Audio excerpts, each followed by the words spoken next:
Bien, como les comentaba, entonces vamos a iniciar. El día de hoy tenemos un tema muy importante que es frecuente en el contexto de nuestra práctica médica cotidiana, seamos o no internistas en algún momento. Lo vamos a tener que ver siempre pacientes con este tipo de problema y es importantísimo que tengamos claros algunos conceptos básicos del mismo. Primero, las definiciones. La neumonía bacteriana puede clasificarse de acuerdo al contexto de donde se adquirió. La más frecuente siempre va a ser la neumonía adquirida en la comunidad. Esta, pues, va generalmente a manifestarse con el cuadro clínico típico, clásico que conocemos de disnea, tos, fiebre, tos productiva de esputo, y al examen físico con estertores a nivel de los campos pulmonares. La otra forma en la que se puede presentar es la neumonía que se asocia a ambientes hospitalarios en pacientes, ya sea que están ingresados en el hospital por lo menos durante las últimas 72 horas, o pacientes o personas que frecuentan ambientes hospitalarios por alguna razón. Aquí algo que hay que recordar es que puede ser que un paciente no esté, o una persona pues no esté hospitalizada, pero que desarrolle neumonía y que tengamos que tratarla como como un paciente con neumonía que llega al hospital. Por ejemplo, si a nosotros nos da neumonía, como trabajadores de la salud, o un técnico de laboratorio, o alguna persona pues, que trabaja en el hospital haciendo limpieza incluso. Este tipo de personas, aunque no vivan en el hospital y no estén hospitalizadas por otras razones, van a tener también que ser tratadas de esta manera. La otra es la neumonía que se asocia a uso de ventilador. Cuando a un paciente le realizan intubación orotraqueal por falla respiratoria y pasa más de 72 horas con el tubo colocado, generalmente ya su flora del área bronquial empieza a cambiar. Normalmente estos ambientes son estériles, o sea, el ambiente del área traqueal y pulmonar son ambientes estériles, no hay bacterias ahí normalmente, pero como pues se vence, se quita esa barrera protectora anatómica que normalmente se ejerce en esta región por la presencia del tubo orotraqueal, pues empieza a haber contaminación y los pacientes luego pueden desarrollar pues ya cuadros clínicos con patrones a nivel parenquimatoso, fiebre y salida de flemas o material purulente por el tubo orotraqueal. Y la última forma que se define es la neumonía que está asociada a servicios de cuidados de la salud. Pacientes, por ejemplo, que no están hospitalizados, pero que frecuentan unidades de hemodiálisis, por ejemplo, o pacientes que van a recibir tratamientos de quimioterapia al hospital, pero que no están hospitalizados. Estos pacientes o estas personas podrían clasificarse dentro de este grupo si desarrollan un cuadro de neumonía. Tampoco es habitual o tan fácil que alguien desarrolle neumonía. De hecho, hay una serie de mecanismos tanto inmunológicos como no inmunológicos que al paciente o a la persona nos va a defender pues, de desarrollar este tipo de complicación. Cuando estos mecanismos de defensa son vencidos o derrotados, llamémosle así, por el microorganismo es cuando se desarrolla la infección. Primero puede haber una especie de proliferación de los microorganismos a nivel de los alvéolos con una respuesta del hospedero, sobre todo activando mecanismos inflamatorios e inmunológicos para destruir a la bacteria. Los mecanismos por los que generalmente la persona puede desarrollar esta invasión es por aspiración desde la orofaringe, pero también puede haber propagación de manera hematógena o puede haber diseminación por extensión directa en alguien, por ejemplo, que tenga un tubo traqueal, por ejemplo, un tubo intercostal o que tenga una herida por arma blanca, por ejemplo, que haya tenido contaminación y pues que se desarrolle infección de la piel y después por extensión se invade hacia el pulmón. Esas son diferentes maneras en las cuales el microorganismo puede llegar a los pulmones. Además de los factores mecánicos de defensa, que es propiamente la anatomía del árbol traqueorrespiratorio, pues también están las barreras inmunológicas, la actividad de los macrófagos alveolares, los mediadores de inflamación, actividad de neutrófilos ya a nivel del tejido pulmonar, y pues también la presencia de secreciones como tal, que son situaciones que pueden favorecer pues si el paciente tiene mecanismos adecuados de limpieza de esas secreciones, sacar al germen que está invadiendo. Sin embargo, pues siempre va a haber por parte del paciente algún tipo de respuesta, y si la respuesta inflamatoria es muy intensa a nivel de la membrana alveolo capilar, va a haber fuga del material hacia el interior del parénquima, y esto puede generar pues respuestas inflamatorias más severas, sobre todo desarrollando el síndrome de estrés respiratorio del adulto. Un mecanismo de defensa que tenemos para que no se desarrolle esta contaminación es, de hecho, la flora bacteriana normal que tenemos en la orofaringe, que tenemos en la piel, que tenemos en el estómago, pero cuando factores como otras enfermedades, fármacos, los bloqueadores de bomba de protones, cuando tenemos ingesta de otro tipo de situaciones que puedan alterar esa flora bacteriana, también eso va a predisponer a que desarrollemos este tipo de complicación neumónica. Vean cómo es normalmente desde el punto de vista histopatológico el árbol traqueoalveolar. Sabemos cómo están los bronquiolos respiratorios terminales y los alveolos con sus paredes bien distribuidas y bien estructuradas. No hay material inflamatorio en el interior de los alveolos y se ve muy limpia el área donde tiene que pasar el aire en la ventilación. Pero cuando un paciente ya empieza con un cuadro neumónico, la primera etapa desde el punto de vista histopatológico que va a tener es la fase de hepatización roja.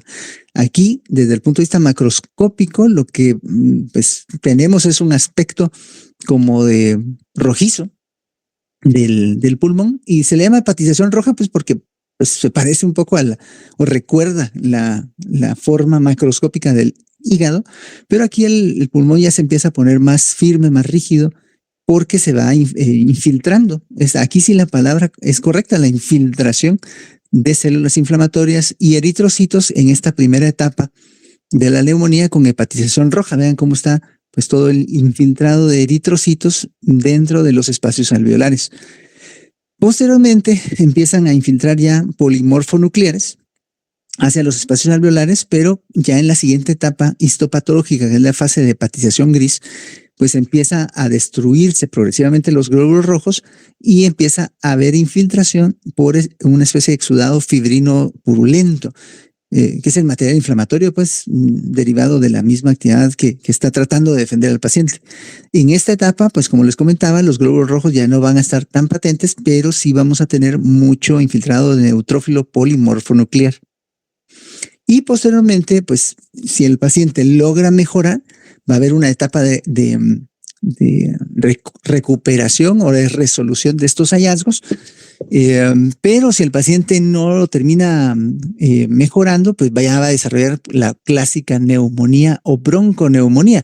El término bronconeumonía se refiere a la infiltración de neutrófilos en áreas del parénquima pulmonar, sobre todo en los alveolos, pero afectando a diferentes áreas del parénquima pulmonar, sobre todo distribuidas por la propia anatomía del árbol traqueobronquial. O sea, van a haber múltiples focos derivados de esta distribución.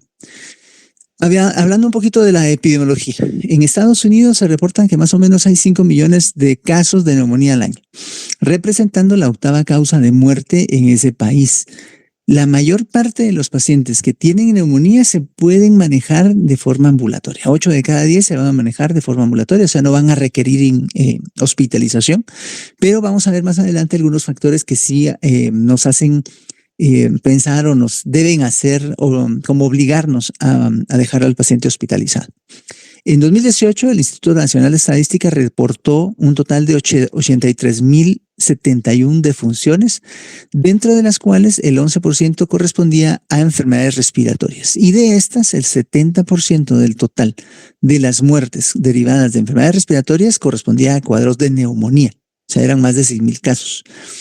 En términos generales, la mortalidad por neumonía es más o menos del 5% si vemos el total de pacientes con neumonía. Pero, dependiendo del contexto, esta puede llegar a ser hasta del 12 o incluso hasta el 40% de mortalidad.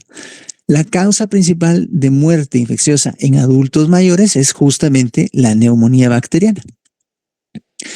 ¿Todas las bacterias producen neumonía? Evidentemente no. O sea, hay muchas causas de neumonía. De hecho, este cuadro siempre lo coloco aquí en la presentación porque la mayor parte de los pacientes que tratemos por neumonía, al final no vamos a encontrar cuál fue la causa, no la vamos a poder documentar de manera correcta. El reporte es de alrededor del 60% de las causas en las cuales no se encuentra, pero cuando encontramos las causas, la mayor parte de cuadros que corresponden a neumonía bacteriana van a ser dados por Streptococcus pneumoniae. Después ya le va a seguir el Staphylococcus aureus, las pseudomonas, la E. coli, la Klebsiella, en porcentajes bastante menores. Dependiendo del contexto, también podemos encontrar algunos casos siendo un poco más frecuentes en algunos tipos de poblaciones que vamos a ver más adelante. También los virus pueden dar neumonía. Está el rinovirus humano, la influenza, el adenovirus, ahora el COVID también puede dar neumonía y también pueden haber neumonías por hongos. Este es un reporte de la morbimortalidad secundaria de pacientes con COVID-19 en el periodo de abril 2020 a mayo 2022, incluida la maternidad en el Hospital Roosevelt. Esto amablemente me lo facilitó estos datos el doctor Villatoro, que es el epidemiólogo del Departamento de Medicina Interna del Roosevelt. Y vemos cómo la mayor parte de los pacientes que al final terminaron falleciendo por COVID tenían neumonía, o sea, desarrollaban cuadros neumónicos que era la causa final de su mortalidad. También encontrábamos pues asociado cuadros de diabetes mellitus, falla renal crónica, enfermedad cardiovascular, hipertensión, septicemia, pero lo más frecuente en estos casos era la neumonía como causa de muerte o causa secundaria de muerte asociado a COVID. El diagnóstico de egreso más frecuente en el primer periodo del año pasado, de enero a mayo de 2022, era enfermedad cardiovascular, pero la sexta causa de hecho fue neumonía. O sea, siempre está en ese rango, entre el quinto y sexto lugar, como causas de morbilidad de nuestros pacientes en el Hospital Roosevelt. Y si vemos COVID-19 en esa misma época, miren, 130. Aquí solo para ejemplificar algunas de las bacterias más importantes que podamos tener ocasión de evaluar en nuestros pacientes. La más frecuente siempre como causa de neumonía bacteriana es Streptococcus pneumoniae. Esta es una bacteria gram positiva.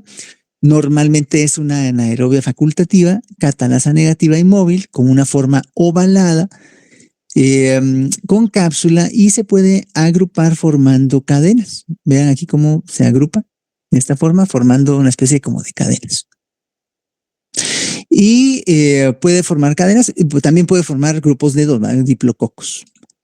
Está el Haemophilus influenza. Esta es una de las 8 especies de hemófilos que pueden estar habitando como organismos comensales en la faringe humana. O sea, puede estar ahí, que se encuentre, no necesariamente quiere decir que esté dando un cuadro de infección aguda, pero fuera de esa área de la faringe, si invade a pulmón, pues ya puede dar evidentemente una neumonía. Es un cocobacilo gram negativo, pequeño, inmóvil, no forma esporas y perteneciente a la familia de las Pasteurelsaceae. El otro es también un bacilo gram negativo enterobacteria, es la Klebsiella pneumoniae, es un anaerobio facultativo, se encuentra como células individuales no agrupadas, tienen cápsula y forman pues colonias mucosas. Estos son las imágenes de cómo se ven estas Klebsiellas. El otro es la Moraxella catarrhalis. Esta también se hace importante en cierto grupo de pacientes, sobre todo en adultos mayores o que tengan alguna comorbilidad como diabetes mellitus o falla renal crónica. La Moraxella se puede hacer en estos grupos de pacientes más frecuente en su epidemiología como etiología de la neumonía bacteriana. Es una bacteria gram negativa, aeróbica, oxidasa positiva, con forma de diplococos y puede colonizar y también causar, pues, obviamente, infecciones del tracto respiratorio. Como causas entonces de neumonía extrahospitalaria, lo más frecuente siempre en pacientes ambulatorios, en pacientes hospitalizados dentro y fuera de unidades de intensivos va a ser siempre el Streptococcus pneumoniae. Esa es la primera causa. La Mycoplasma pneumoniae, sobre todo en pacientes adultos jóvenes que no tienen otras comorbilidades y que tienen o que se mantienen en ambientes cerrados, digamos. De hecho, en su grupo de edad, pues si alguien de ustedes desarrolla neumonía, Micoplasma es algo que tendríamos que darle cobertura porque ustedes están pues justamente en ese contexto clínico, pacientes jóvenes sin otras comorbilidades y están en un ambiente cerrado, están en contacto con muchas otras personas de su misma edad. Entonces es importante tomarlo en cuenta en casos ambulatorios. Hemófilos influenza, clamidófila neumonía y también virus respiratorios. Fuera del área crítica, en pacientes hospitalizados, ya decíamos estreptococcus neumonía, pero también micoplasma, clamidia, hemófilos influenza, legionela, sobre todo en pacientes con diabetes mellitus y virus respiratorios. Y en intensivo, además de estreptococcus neumonía, estafilococo aureus, legionela, bacilos gram negativos como proteus, pseudomonas, también hemófilos influenza. Esas son todas las causas que podemos encontrar de neumonía extra e intrahospitalaria. Algunos de los factores epidemiológicos que nos pueden sugerir diferentes causas de neumonía extrahospitalaria, por ejemplo, en caso de pacientes con alcoholismo, estos pacientes pueden tender a tener estafilococo más frecuente. Aquí hay un error con lo del libro. Pero también hay que pensar que puedan tener anaerobios de la boca o Klebsiella pneumoniae. Incluso tuberculosis también podría tener pues un factor importante en este grupo de pacientes. Pacientes con EPOC o que son fumadores crónicos, hemófilos influenza, pseudomonas aeruginosa también es más frecuente en este contexto. Pacientes que tienen absceso pulmonar, que vamos a ver al final, pensar en estafilococo aureus meticilino resistente, anaerobio de la boca.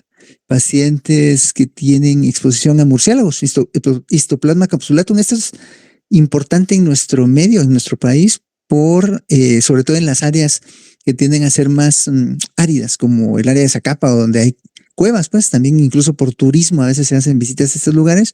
Si un paciente empieza con cuadro neumónico, sobre todo extenso a nivel del parénquima pulmonar de forma bilateral, pensar en histoplasma capsulatum si han hecho algún viaje reciente. Exposición a pájaros, clamidia, a conejos, Francisella tularensis, y a ovejas o cabras, Coxiella burnetii.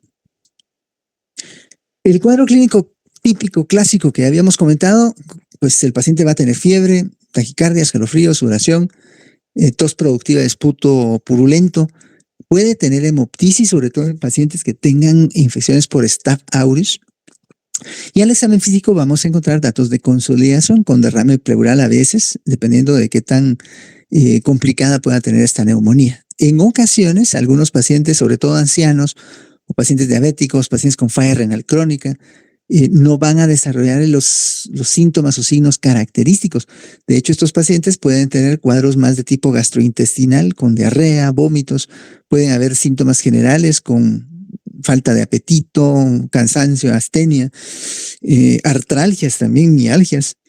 Y dependiendo de la severidad de la afección respiratoria, ya podemos encontrar también taquipnea, uso de músculos accesorios de la respiración, o incluso complicaciones cardíacas. Algunos pacientes pueden desarrollar isquemia miocárdica por el incremento del gasto y el uso de oxígeno que esto influye o causa en algunos pacientes.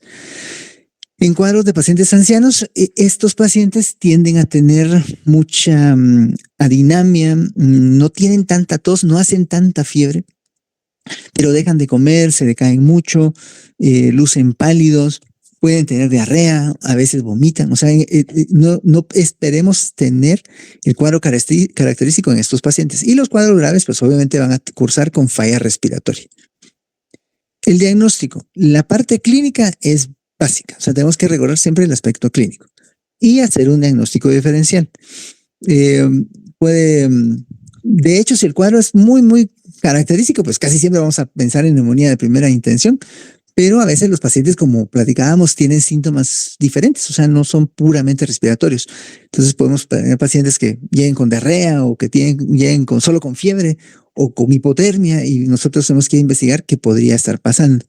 Si llegan con disnea, puede ser que tengan tromboembolia pulmonar, por ejemplo. Si llegan con falta de aire, puede ser que tengan un infarto. Si llegan pues con astenia o con falta de interacción con el medio, pueden estar desarrollando un evento cerebrovascular, por ejemplo. O sea, el diagnóstico diferencial puede ser amplio, pero hay que buscar siempre los datos a nivel pulmonar en el examen físico y tratar de correlacionarlo. La radiología nos ayuda porque pues obviamente es una herramienta importante, sobre todo con la realización de radiografía de tórax que ya la discutimos con amplitud cuando el doctor Morales nos habló sobre la interpretación de la misma. Y también podemos recurrir, en los casos que sea necesario, a la realización de tomografía. Hay que tratar de buscar siempre la causa específica, o sea, el diagnóstico etiológico a través de la toma de hemocultivo si el paciente está con fiebre o, en el caso sea necesario, cultivo de esputo o cultivo del aspirado orotraqueal si el paciente está intubado. Una muestra adecuada de esputo es aquella en la cual vamos a tener en el reporte más de 25 neutrófilos por campo, menos de 10 células epiteliales, y en la cual la tinción de Gram nos va a dar positividad para un solo germen y eventualmente pues el cultivo sea positivo.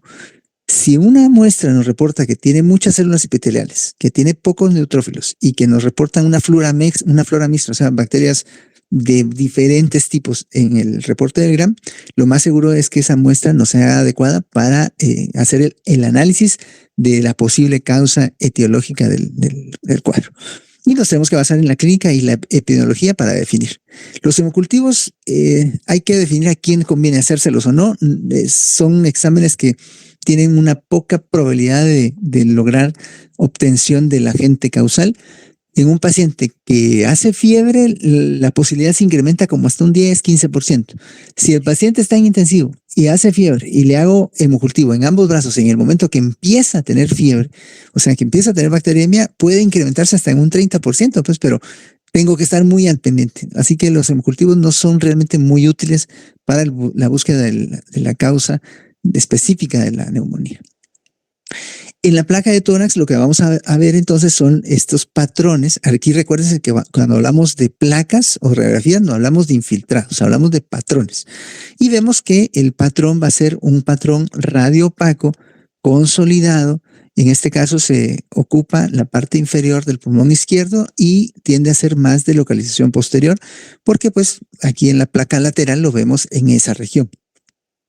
Y en otras ocasiones pues puede estar ocupando en otras regiones del pulmón. Esta es una neumonía lobar superior derecha, está ocupando todo el lóbulo superior del pulmón derecho, vemos broncograma aéreo, vemos también que hay un aspecto radiopaco en todo el lóbulo. Incluso vemos también cómo está traccionando ligeramente la tráquea hacia ese lado. Este es el ejemplo de un patrón neumónico en una radiografía de un paciente con inmunosupresión. Vean cómo en un periodo muy corto, en menos de 24 horas, evolucionó una placa que apenas si se lograba determinar pues, que había cierto grado de infiltrado en esta región, o de patrón, perdón, radiológico, pero cómo se ha ido extendiendo en un periodo no mayor de 18 horas.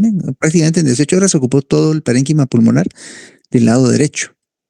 Este otro es un ejemplo de un paciente con bronconeumonía que se asocia al uso de ventilador y además síndrome de estrés respiratorio del adulto.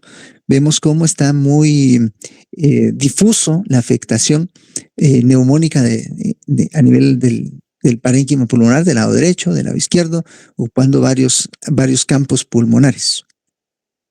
Ejemplos de tomografía. Vemos aquí, por ejemplo, en esta área, la consolidación del espacio aéreo en la parte basal lateral del lóbulo inferior izquierdo con broncograma aéreo, que es esto que se mira aquí. Estos son áreas de broncograma. Y hay mucha inflamación en los tejidos alrededor, incluso un poco de derrame pleural. Y este es otro ejemplo de neumonía. En este caso es una neumonía bilateral. Está abarcando áreas del pulmón derecho y del pulmón izquierdo. Y también con áreas de broncograma. Vean cómo se evidencian estas regiones aquí. Las flechas que están aquí están señalando el broncograma aéreo, o sea, áreas de tejido que está muy consolidado alrededor de áreas donde pues, pasa la vía aérea. Pruebas complementarias. En la búsqueda precisamente de obtener el diagnóstico etiológico preciso, podemos recurrir a la determinación de antígenos en orina, por ejemplo, de Legionella pneumófila, neumococo, o realizar reacción de cadena polimerasa para detectar virus, Legionella, micoplasma, clamidia, o serología, cuando determinamos que un paciente incrementa 4 veces los niveles de anticuerpos de tipo IgM específico para el microorganismo que estemos investigando. Sobre todo esto nos es útil con micoplasma, por ejemplo. También podemos recurrir al uso de biomarcadores como la determinación de proteína C reactiva y procalcitonina, que nos pueden sugerir que el paciente tenga alguna posibilidad más alta de desarrollar cuadros sépticos, o sea, una infección generalizada o más invasiva. En el tratamiento, cuando nos toca ya definir cómo vamos a tratar a nuestro paciente con neumonía, lo primero que tenemos que decidir es si el paciente amerita o no ingresarse. ¿Y cómo vamos a decidirlo? Hay dos maneras muy prácticas. Una es realizar la determinación del puntaje CURP 65. Aquí lo que vamos a ver es la presencia de confusión, si se incrementa el nitrógeno urea en el paciente a más de 19 miligramos por decilitro, si la frecuencia respiratoria es mayor de 30 respiraciones por minuto, si la presión sistólica está debajo de 90 o la diastólica está abajo de 60 y si tiene más de 65 años de edad. Sumamos el punteo y de acuerdo a la sumatoria vamos a establecer el riesgo de mortalidad. Si tiene de 0 a 1 punto, la mortalidad es muy baja, así que el paciente se va a manejar de forma ambulatoria en principio. Pero si tiene 2 o más, ya prácticamente tengo que dejar a mi paciente ingresado. Así que si llega un paciente, por ejemplo, hoy al turno de 68 años de edad, por muy bien que parezca estar, pero resulta que llega con un nitrógeno urea que está en 23 o 25, aunque todo lo demás esté muy bien, ese paciente con neumonía y más de 65 años de edad debería quedarse hospitalizado, al menos 48 o 72 horas para manejo intrahospitalario y de acuerdo a su evolución ya determinar si puede en un periodo de 72 horas irse a su casa para completar el tratamiento de forma ambulatoria. Pero no siempre el que luzca muy estable o que no aparente estar muy bien quiere decir que se puede ir a su casa. Hay que hacer esto. La otra es hacer el índice de severidad de neumonía. Aquí esto es un poco más complejo, pues, pero pues es también útil. Vamos a tomar en cuenta factores demográficos como la edad, el sexo del paciente, si es residente o no en un área de cuidado, en un asilo, por ejemplo, las comorbilidades, los hallazgos al examen físico y los hallazgos radiológicos y de laboratorio. Vamos a ir sumando el puntaje que nos dé cada parámetro. Por ejemplo, la temperatura, la frecuencia cardíaca, el pulso, si tiene acidosis arterial, si tiene elevación de la glucosa. O sea, todos esos parámetros los vamos a tomar en cuenta para evaluar también la mortalidad. Si mi paciente tiene un punteo menor de 51, el riesgo que tiene, la clase de riesgo es una clase 1. Así que pues lo puedo manejar de forma ambulatoria.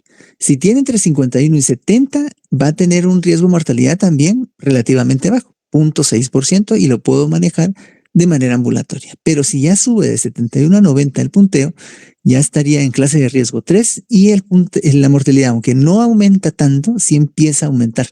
Y tengo que tener mucho cuidado, sobre todo, ver qué red de apoyo tiene para manejarse de forma ambulatoria. O sea, si hay quien lo cuide en la casa, si tiene cómo reportar los cambios que tenga, cómo llegar de nuevo al hospital. O sea, esos son los factores que voy a tomar en cuenta para definir si lo mando a su casa o lo dejo.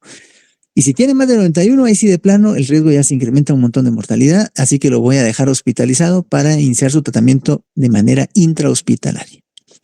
¿Con qué lo voy a manejar? Dependiendo del contexto de mi paciente, así va a ser lo que yo voy a pensar que pudiera estar afectando a mi paciente. Por ejemplo, si mi paciente estuvo hospitalizado 2 o más días en los últimos 3 meses antes de llegar a consulta, si usó antibióticos en los 3 meses anteriores, si está inmunosupreso por cualquier causa, si es un paciente no ambulatorio, si está en el hospital, o se está alimentando por sonda, si tiene supresión crónica. Esto tiene que ver con lo que les decía de la ingesta crónica de bloqueadores de bomba de protones. O sea, si está tomando omeprazol desde hace 1000 años, esto altera totalmente su flora bacteriana normal y incrementa la posibilidad de que eventualmente pueda tener neumonía por gram negativos. O si tiene EPOC grave o bronquiectasias. Este paciente pues va a tener más riesgo de bacterias gram negativas, aparte de los gérmenes normales que ya platicamos como Streptococcus pneumoniae. ¿Quién va a tener riesgo de Staph aureus meticilino resistente? Si mi paciente ha estado hospitalizado en los últimos 3 meses, si ha tenido uso de antibióticos, si le practican hemodiálisis, si tiene colonización previa comentada por Staph aureus meticilino resistente, si tiene falla cardíaca, o lo mismo si tiene supresión crónica de secreción de ácido gástrico tomando omeprazol crónicamente.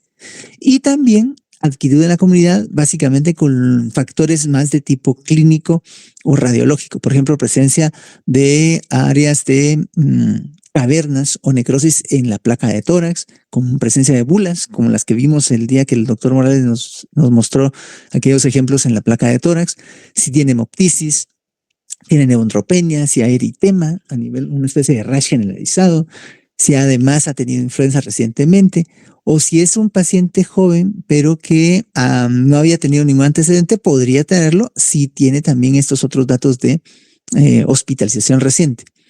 Estos casos entonces van a servir, o estos factores, para definir el perfil epidemiológico que voy a tener que darle cobertura con el esquema de antibiótico que vamos a evaluar al ingreso.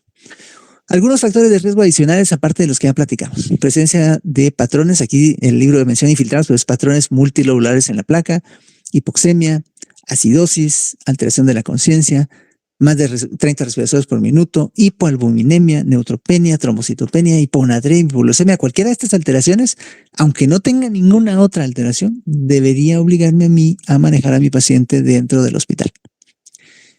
De forma empírica, vamos a decidir qué antibiótico utilizar. En pacientes ambulatorios y que habían estado sanos previamente y no habían recibido antibióticos en los últimos 3 meses, voy a utilizar un macrólido, puede ser claritromicina o acitromicina. O puedo usar doxiciclina también. En otros casos, cuando tienen pues alguna enfermedad concomitante o han usado antibiótico terapia en los últimos 3 meses previos al desarrollo de la neumonía, debo considerar un esquema más amplio. Generalmente voy a preferir usar un beta-lactámico o la combinación de amoxiclavulanato más un macrólido. O sea, lo combino con un macrólido. Eso en casos ambulatorios. También el libro menciona el uso de una fluoroquinolona, sobre todo la moxifloxacina, que es una fluoroquinolona de acción principalmente en vías respiratorias. Se puede también considerar dependiendo del caso. En pacientes que se van a hospitalizar, pero que no ameritan intensivo, vamos a utilizar la combinación del beta-lactámico, como ceftriaxona, por ejemplo, y el macrólido, por lo menos de inicio, para ver cómo evolucionan las primeras 48 a 72 horas. También se menciona lo de la fluoroquinolona de acción de vías respiratorias, como habíamos comentado, pero la idea aquí no solo es iniciar el antibiótico o el esquema de antibióticos, sino monitorear que no se complique o desarrolle fallado respiratorio. Si mi paciente va a ir a intensivo, además de la beta-lactámico y de la fluoroquinolona, yo tengo que estar muy atento a que, o de la acitromicina, debo estar muy atento a que no desarrolle falla respiratoria para considerar el uso de soporte ventilatorio mecánico. Y cuando existe alguna posibilidad de tener infección por pseudomonas, pues además del beta-lactámico específico contra pseudomonas como piperacillina tazobactam, puedo también considerar el uso de imipenem, además de ciprofloxacina o levofloxacina, pero para este caso en particular. Si yo creo que mi paciente tiene una posibilidad mayor de tener afección por estafilococo dorado meticilino resistente, entonces o uso banco o uso linezolid, sobre todo en pacientes que han estado en ambientes hospitalarios previamente o que se contaminaron en el hospital. El uso de la procalcitonina, ya les comentaba que pues puede ayudarnos a definir si mi paciente tiene un riesgo mayor de desarrollar alguna complicación como una sepsis o una diseminación de la infección a nivel sistémico. En algunos casos se utiliza como una especie de guía para determinar el tiempo que va a requerir antibiótico el paciente o diferenciar entre pues si el paciente tiene un cuadro bacteriano o viral, pero al final de cuentas la parte clínica es lo importante. Debo iniciar el tratamiento empírico con antibióticos basado no en el azar, sino en los factores epidemiológicos y el contexto clínico que ya platicamos.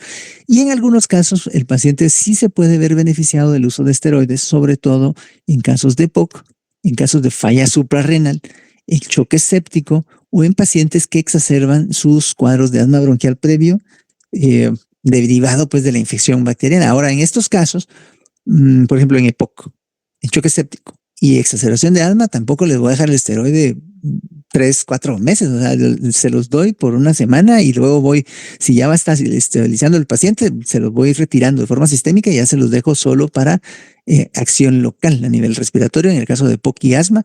Y en choque séptico son solo 4 o 5 días de esteroide a dosis de estrés y luego pues ya se lo voy quitando. En falla suprarrenal, igual, son 3 a 5 días a dosis de estrés el esteroide. Y posteriormente, si mi paciente ya va estable, va mejor, ya se lo voy dejando a dosis de mantenimiento.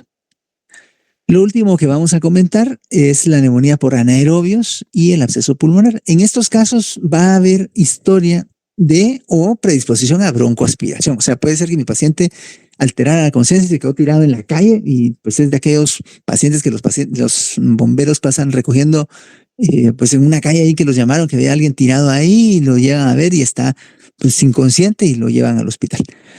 Los pacientes van a tener síntomas como fiebre, pérdida de peso, malestar general y generalmente van a tener mala dentición. Siempre hay que revisar la boca de los pacientes y hay que ver cómo está su salud oral. Van a tener también con frecuencia salida de esputo purulento, maloliente. Y a nivel de la radiografía vamos a ver patrones radiológicos en zonas que dependen de la gravedad, con cavitaciones y también puede haber derrames pleurales. El tratamiento que hay que instaurar en estos casos es la combinación de un carbapenémico con clindamicina por tiempo prolongado.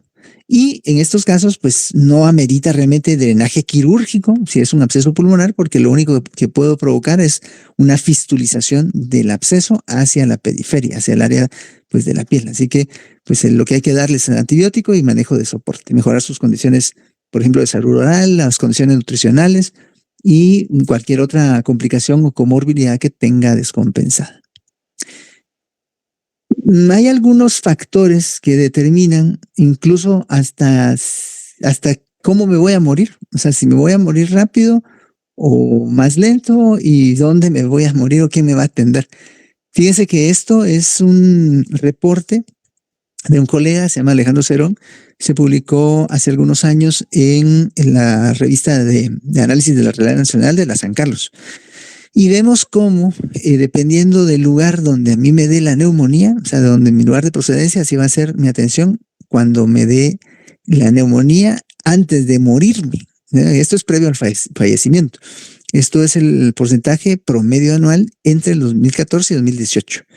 Por ejemplo, si vemos el área de Alta y Baja Verapaz, solo entre 7 y 10% de los pacientes que fallecieron por neumonía fueron atendidos por médico antes de morir. Y vean cómo no hubo ninguna atención entre el 70 y casi el 90% de los pacientes que fallecieron por neumonía en esa región. Y eso se reproduce en la mayor parte de lugares, salvo Guatemala.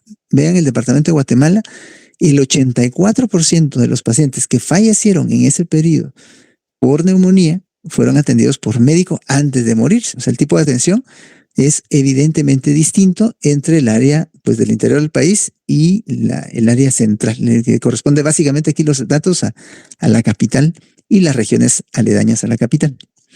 Y cuando analizamos las tasas de mortalidad por neumonía por 100,000 habitantes, en la población total, en el periodo de 2016-2018, la tasa de mortalidad era de 41.75 por 100,000. Pero los varones nos morimos más que las mujeres. Las personas de origen maya se mueren más que los mestizos. Los pacientes que no tienen educación formal, 138 por 100,000 habitantes, comparado contra las personas que tienen ocupaciones de tipo directivo y gerencial, que ni siquiera llega a 5 por 100,000. O sea, vean la gran diferencia que hay en las condicionantes socioeconómicos, culturales y educacionales en la mortalidad de este tipo de afección en nuestro país. Es una enfermedad con un contexto socioeconómico muy importante.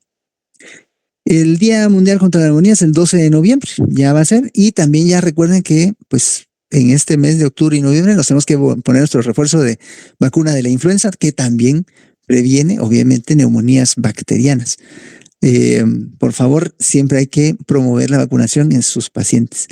Como medidas coadyuvantes, mejorar las condiciones, comorbilidades que tengan los pacientes, mejorar las condiciones nutricionales, terapia respiratoria, vigilar por complicaciones y siempre hablar con los pacientes y las familias sobre el pronóstico, porque por muy bien que nosotros hagamos nuestro trabajo, siempre van a haber casos que se puedan ya sea complicar o incluso llegar a fallecer. De esta forma concluyo y dejo el espacio para las preguntas.